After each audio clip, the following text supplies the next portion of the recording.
Let us begin with the first question of exercise 5.2. This is from ncert Mathematics for class 7th. Let us read the first question.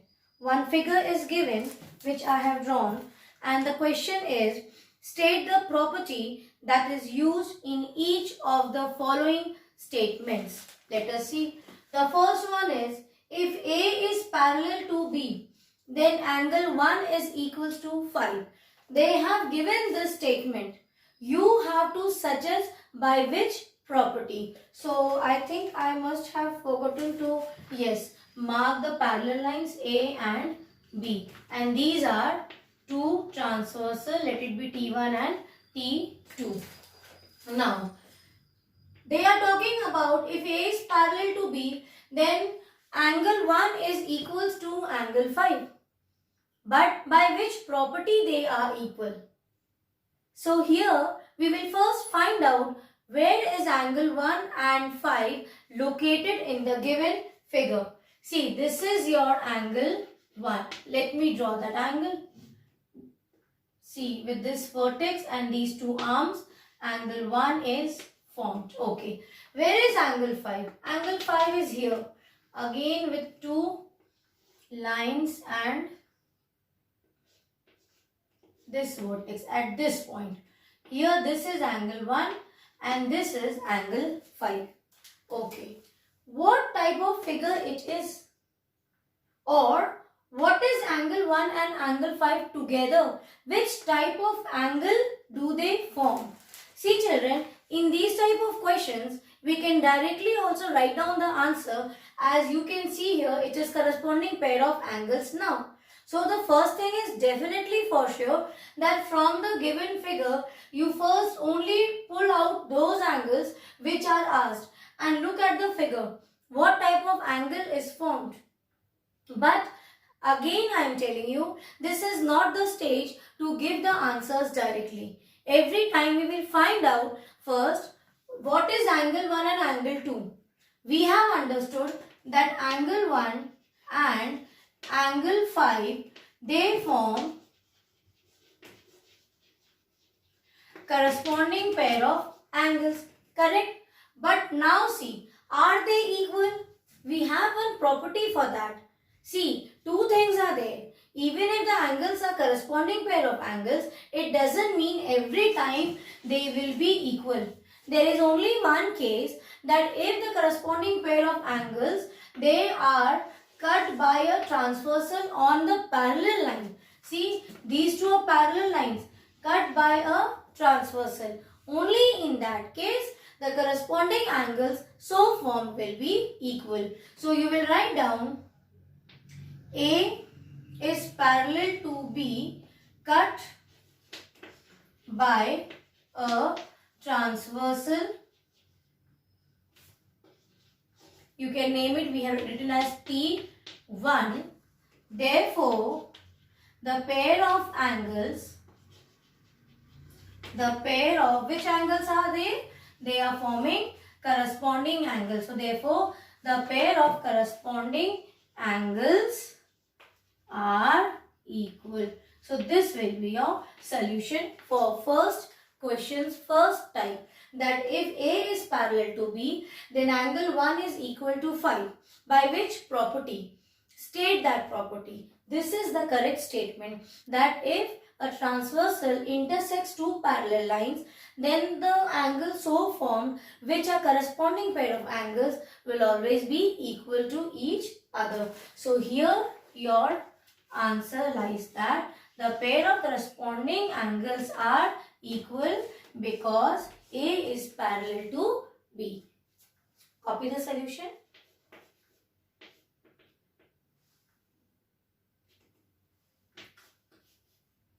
Now let us take the first question's second part.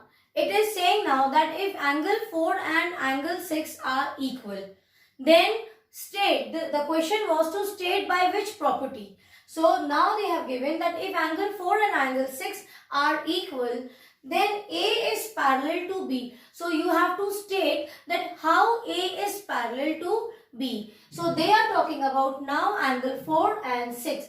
Let us find out where is angle 4. This is, see, this angle is angle 4. Let me draw the figure of angle 4. This is angle 4. Where is angle 6? See, angles are formed with two line segments and one vertex. See, this is one line segment and this is another line segment or line or ray and one vertex. So angles are formed at these 2 points. Okay. So they are telling you angle 4 and angle 6 are equal. The first thing is, even if they are equal, by which property they are equal?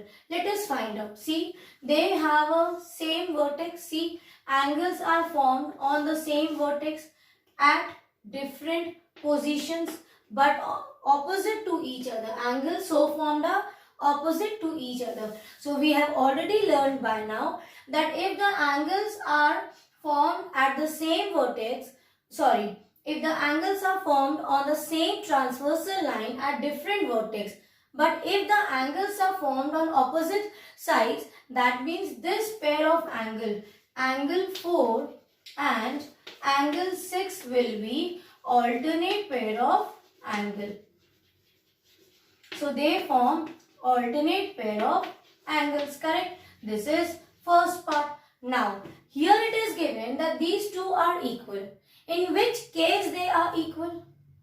If they are, see, two things we have learned. So far we have learned that if it is parallel line cut by a transversal, only in that case the alternate pair of angles or corresponding pair of angles will be equal. We have learned like this. In this case, see what they are giving. They have given you in opposite way. That means now they are saying that they are equal. And you have to tell, is A parallel to B? Yes, it is parallel because if 4 and 6 are alternate pair of angles. Let me explain you. See, angle 4 and 6, they form alternate pair of angles, correct? Now, if angle 4 is equals to angle 6, that means that the two lines are parallel to each other. This is the property. This property is of alternate pair of angles. That if the lines are parallel, what is the condition what we have learned? We have learned if two lines are parallel, so the alternate pair of angles so formed will be equal. Here it is angle 4 and angle 6. We are moving in reverse direction. That means we will take it like this. The statement will be, because the alternate pair of angles are equal, therefore they are parallel. So you can move by right to left or left to right. So here this time your statement will be, because the alternate pair of angles are equal, therefore cut by a transversal. So therefore you have A parallel to B. This is your second solution. Copy the solution and do write down the explanation.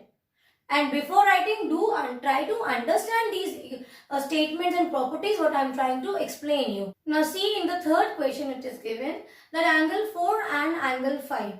The sum of these two angles is 180 degree. That is, angle 4 and angle 5 form supplementary pair of angle.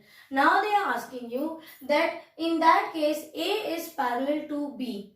So you have to tell by which property A is parallel to B, which is asked here. What is asked? Then A is parallel to B. Let us first find out where is angle 4 and angle 5.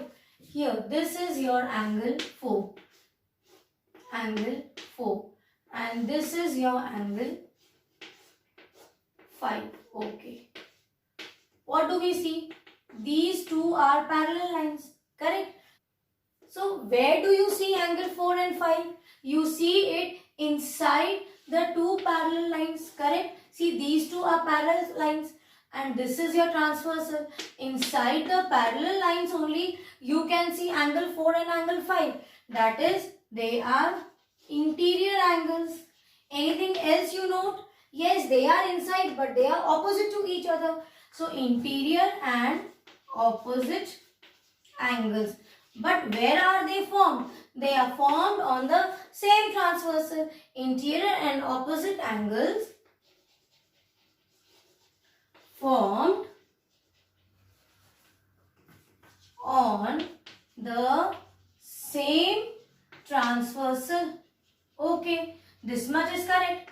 But is it supplementary pair of angle? Yes, it is given in the question that they are interior and opposite angles so formed. We can also see.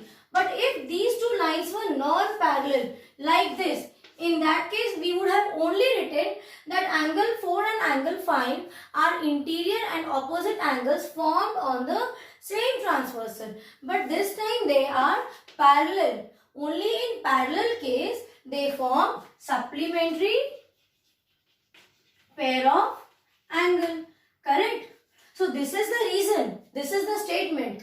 Because interior and opposite angles are always supplementary angle, in which case when A is parallel to B. We have learned this only. I have explained you that if you have angles formed on the same side of the transversal, if they are interior and opposite angles, and what we have learned, that in that case the sum of the two angles will be supplementary. But we have learned the condition first, that this is the case only when A or any two lines are parallel. Correct? But this time what is given? The second condition is given first. We were taking this as condition, that if two parallel lines are cut by a transversal, only in that case the interior and opposite angles will always be supplementary pair of angles. Correct? But we will move like this now. Why? Because this time it is given like this. So we will move like this. So what will be the statement? I hope this much you have understood. So your answer will be, what is the condition here given here? If angles formed are, what are they? Let me draw it again. You will draw and show. See, what are they? They are interior and opposite angles. This is given if 4 and 5 are what? Interior and opposite angles. Forming what? Forming is equal to 180 degree. That is supplementary pair of angle. I will write this angle. Supplementary pair of angles. So what will happen? Only in that case. If, see, condition is here, if. So what is 4 and 5? They are interior opposite angles forming supplementary angle. Then in that case, then the lines are parallel. One more thing, interior and opposite angles form, you will write down here, on the same transversal. This is important because all the angles are formed on the transversal. So that word you will add it. So if the angles are interior and opposite formed on the same transversal and the sum is the supplementary pair of angle, only in that case the two lines are parallel. Or you move it like this. If the two lines are parallel, in that case sum of interior opposite angle will be supplementary pair of angle. When the question will become just the opposite. Or if it was given like this, if A is parallel to B, then you prove angle 4 is equals to plus 5 is equals to 180 degree. So I hope now you can solve the question in any form if it is given. And do take care of these questions. If you think that these questions will be same, you are wrong. The questions may get changed for your exams. Yes, so be very attentive in reading the question and understanding what is asked in the question.